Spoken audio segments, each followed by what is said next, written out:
प्रिय सज्जन वृंद अतिथि सेवा गोटे महत्वपूर्ण कार्य।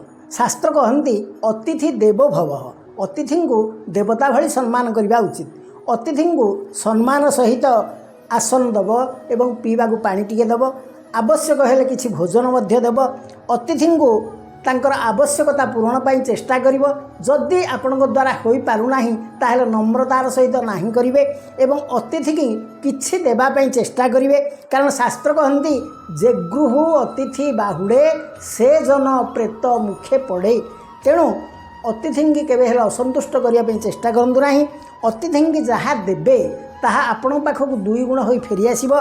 किंतु स्थान काल पात्र देखि अतिथि सेवा करंतु एवं दुष्ट दुर्जन दुश्चरित्र शठ एवं भंड एभली व्यक्ति माने अतिथि पदवाच्य नुहंती, तांको अतिथि भली सत्कार करने आवश्यकता नहीं।